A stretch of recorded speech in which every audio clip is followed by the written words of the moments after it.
Agora vamos falar um pouquinho sobre a questão da antiguidade. Que eu vou dividir entre antiguidade ocidental e antiguidade oriental. Tá, Otávio, assim, para falar sobre a antiguidade, eu tenho que estabelecer que já tem escrita. A escrita vai surgir lá na Mesopotâmia, chamada escrita cuneiforme.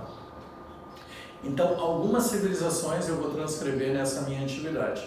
As 5 principais civilizações que eu vou transcrever vão ser os mesopotâmios, os fenícios, os hebreus, os egípcios e os persas, tá? Dessas minhas 5, eu vou criar 2 vídeos aqui para a gente entender um pouquinho sobre isso. Cada civilização, eu vou falar um pouquinho através de 5 características principais. Quais são as 5 características? Eu vou trabalhar a questão da economia, da sociedade, da política, da religião e da cultura. 5 características aqui para estabelecer cada uma dessas civilizações. Então eu vou fazer assim, ao invés de trabalhar isoladamente cada uma delas, eu vou analisar cada um dos contextos. Eu vou falar um pouquinho sobre a questão da... vou começar com a questão da religião. Cada uma dessas minhas sociedades, elas estão saindo lá da pré-história e elas estão ingressando na antiguidade. Cada uma dessas civilizações, antes de ser uma civilização que viva na antiguidade, elas viviam na pré-história. O surgimento dessas civilizações é um surgimento de uma civilização sem uma escrita. Então, por conta disso, eles têm uma crença, da existência de muitos deuses, porque eles não têm explicações para muitas coisas.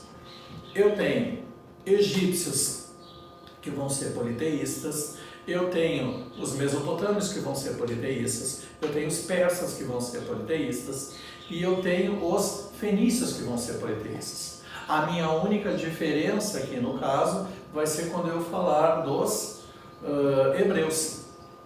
Os hebreus não são politeístas, por quê? Porque os hebreus têm uma crença em um único Deus. Tá, eles têm a crença em um único Deus, eles são a única diferença desse meu processo inicial. Então, se eu analisar dentro desse contexto, os hebreus, eu vou estudar um pouco mais a fundo isso aqui. O livro principal, ou seja, que eu vou destacar do ponto de vista cultural, não é um, são 2. Por que são 2? Porque em um dado momento da religião hebraica, eu vou ter o chamado cisma, uma divisão. Na verdade, vão ser 2 cismas religiosos que vão acontecer. O primeiro deles com o judaísmo tendo um rompimento, tá? De um lado da criação, eu vou ter os israelitas do reino de Israel e os judeus do reino de Judá. Os judeus vão ter por livro sagrado a Torá. É um conjunto de livros, 5 livros, todos eles hoje nós temos presentes na Bíblia Sagrada.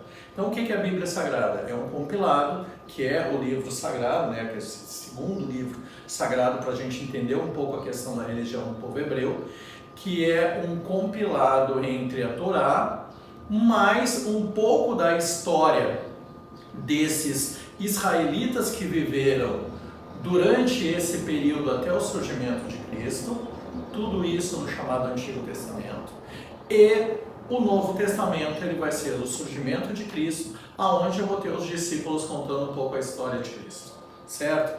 Essa é a história da chamada Bíblia Sagrada. Quando que isso vai se estabelecer? O cristianismo ele não é visto como uma religião oficial até que eu tenha a transformação, porque primeiro o cristianismo ele é perseguido e depois ele passa a ter liberdade de culto e depois ele se torna culto oficial. Na existência de culto oficial eu vou ter vários concílios, aqui eu já estou falando de uma Roma. Nesses concílios, no concílio de Nicéia, por exemplo, algumas coisas vão ser discutidas e outros concílios que vão vir durante esse período de organização da religiosidade. O que vai ser o mais importante? Alguns conceitos. Primeiro, quem é Jesus, quem é Deus, quem é o Espírito Santo. Dentro dos concílios se fala que Pai, Filho e Espírito Santo são uma única vertente, ou seja, é aquilo que eu vou chamar de Santíssima Trindade. Até a existência do concílio eu tinha que Deus era Deus, que ele tinha um filho que era Jesus e que o Espírito Santo veio anunciar o surgimento de Jesus. Depois, com essa implementação, a igreja vai dizer o quê? Que tudo é uma coisa única. Maria, ela era mãe de Jesus. Maria passa a ser Maria Virgem, Maria, mãe de Deus, somente a partir do concílio. Então, eu tenho que romper alguns conceitos entre o que era antes e o que passa a ser depois. Quem é que vai estabelecer quais discípulos entram no Novo Testamento e quais que não entram? A igreja. Quais componentes que vão fazer parte do chamado Antigo Testamento e quais não vão? Tudo isso vai determinado pela igreja. Então a igreja vai ter exatamente essa funcionalidade, é determinar o livro e aquilo que faz parte. O grande ponto aqui para a gente tentar estabelecer esse conceito de religião é: o homem determina muitas vezes aquilo que ele desconhece.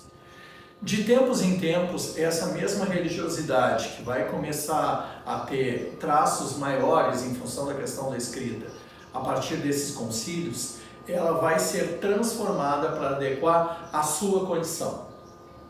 Então eu vou ter o surgimento, por exemplo, do islamismo, eu tenho a figura do Maomé, que foi inserido dentro desse princípio cristão, ele cresce como cristão e se transforma no que? Ele vai fundar a base do islamismo, certo? Tanto que, se a gente analisar, não são muito diferentes o conceito entre o Islã e o cristianismo. E eu também tenho outras formas de ver que vão surgir outras religiões. O protestante não é muito diferente do cristão, o evangélico, o batista, eles não são muito diferentes. Por quê? Porque eles vão se apropriar do mesmo livro e eles vão fazer transformações. Então, de tempos em tempos, a religiosidade em si se faz valer daquilo que foi determinado quando? Só no 3º e no 4º século, pela era cristã, pela igreja, que vai determinar exatamente esse contexto. Então, de tempos em tempos, o homem vai transformar. Mas eu vou continuar na questão da religiosidade. E se eu pegar nesse contexto, esses meus povos que são politeístas, eles têm a crença naquilo que eles desconhecem. E pela falta de conhecimento, tudo é um atributo de divindade. A divindade para eles é aquilo que não é comum. Então, se de repente a pessoa tem um único olho, né, a questão do ciclope, ele era visto por muitas pessoas que eles temiam os ciclopes como uma espécie de uma divindade. Claro que depois essa divindade vai ser muito reduzida, porque a gente vai ter um panteão, a gente vai ter a escolha dos deuses que nós julgamos serem mais importantes, e aí a gente vai acabar diminuindo esses outros para um outro patamar, mas tudo tem um atributo de divindade. No Egito, por exemplo, eu vou ter Ísis, Osíris, Horus, Sete. Na questão de trabalhar a Mesopotâmia em si, eu vou ter outros deuses aqui para eu trabalhar. Dentro da Pérsia, eu vou ter os fenícios, vão ter os seus deuses próprios. Então, cada um vai ter essas características, entendendo que todos esses povos são politeístas, certo? Então, esse é o meu primeiro conceito, conceito de religião.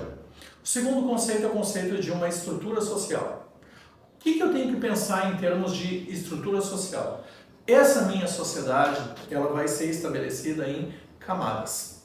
Lembra que eu falei lá da pré-história da questão do que é uma propriedade privada e o que é o coletivo, o bem social? Então, eu tenho uma estrutura, uma pirâmide social.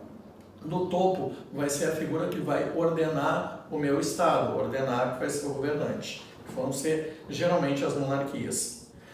Embaixo, né, na base dessa pirâmide, eu vou ter o quê? Aqueles povos que vão ser dominados e que muitas vezes vão ser escravizados. Aqui um contexto para a gente romper, tá? E só para encerrar esse vídeo aqui com uma explicação. Na base dessa minha pirâmide eu vou ter os escravos. Eu vou ter os trabalhadores livres, eu vou ter aqueles que trabalham para o Estado, mas a estrutura da base dessa minha pirâmide vai ser quem? O escravo. E quem é o escravo? O escravo não é aquela personificação que a gente pesquisa no Google e encontra uma pessoa negra. Quem é o escravo? O escravo é aquele sujeito que ele se escravizou por dívidas, o escravo é aquele que nasce escravo e o escravo é justamente aquele que perdeu uma batalha e por conta disso se tornou escravo. Beijo para vocês, continuo no próximo vídeo.